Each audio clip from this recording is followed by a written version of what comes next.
এবার এই যে নতুন ইমেলটা বানালাম, সেক্ষেত্রে কিছু করণীয় আছে আর কিছু জিনিস আমরা করব না, পুরোপুরি অ্যাভয়েড করব। তাহলে আমরা কি করলাম, আমরা কি কি করব আর কি কি করব না এটা আমাদের জানতে হবে। তাই আমরা প্রথমেই কি কি করব এটা একটু জেনে নিই। কেননা আমরা কি কি করব এটাই হয়তো 95% ইউটিউবাররা জানে না, যার জন্য আপনাদের একটা জানা উচিত 95% থেকে 98% ইউটিউবাররা ফেলুয়ার হয়ে যায় তাদের ইউটিউব চ্যানেল কেরিয়ার থেকে। আমরা এই ভুলটা করব না, আমরা একদম সঠিক পন্থা অবলম্বন করে করব। তাই কী কী করব? পয়েন্ট 1, আমরা যে গুগল অ্যাকাউন্টটা বানালাম সেই গুগল অ্যাকাউন্টটা প্রচণ্ড পরিমাণে হাই সিকিউরিটি করব।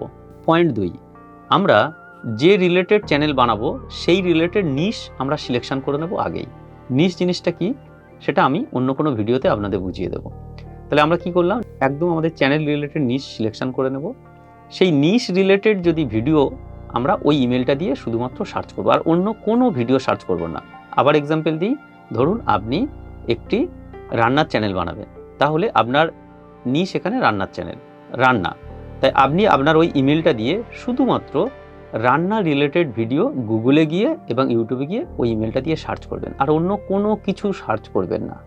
আমাদের পয়েন্ট 3, আমরা টানা 1 সপ্তাহ ধরে এই রকমভাবে বিভিন্ন প্ল্যাটফর্ম মানে মেনলি গুগল এবং ইউটিউব, দুটো প্ল্যাটফর্মে আমরা আমাদের নিশ রিলেটেড ডাটা সার্চ করতে থাকবো এবং 6 থেকে 7 দিন মানে 1 সপ্তাহ মতো ওয়েট করব। আমরা এই 1 সপ্তাহে কোনো চ্যানেল ক্রিয়েট করব না, শুধুমাত্র সার্চ করতে থাকবো, যাতে আমাদের ওই ইমেলে আমাদের একটা নির্দিষ্ট নিশ তৈরি হয়ে যায়। আপনি দেখবেন যখন আপনি এটা করতে থাকবেন, আপনি যে রিলেটেড নিশ সার্চ করবেন দেখবেন আপনার অটোমেটিক হোম ফিডে সেই রিলেটেড ভিডিও প্রচুর শো হয়ে যাচ্ছে, যাতে আপনার চ্যানেলের নিশ অনেক বেটার হয় এবং অ্যালগোরিদম অনেক ভালো হয়।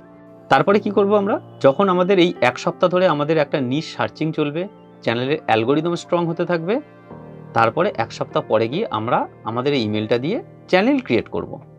তাহলে এবার দেখে নেওয়া যাক আমরা কি কি করব না। প্রথমত, আমরা 1 সপ্তাহ এই ইমেলটি দিয়ে কোনো চ্যানেল ক্রিয়েট করব না, শুধুমাত্র সার্চ করব। 2 নম্বর, আমাদের নিশ ছাড়া অন্য কোনো রকম জিনিস এই ইমেলটা দিয়ে আমরা সার্চ করব না।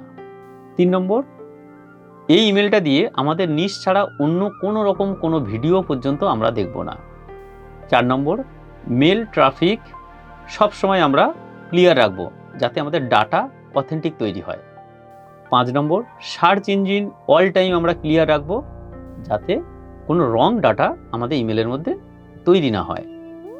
এই যে আমরা ইমেলের কি কি করব আর কি কি করব না, সেমভাবে আমরা যখন চ্যানেলটা ক্রিয়েট করব একই রকম পদ্ধতি অবলম্বন করে আমাদের ইউটিউব চ্যানেলটা থেকেও সার্চ করব।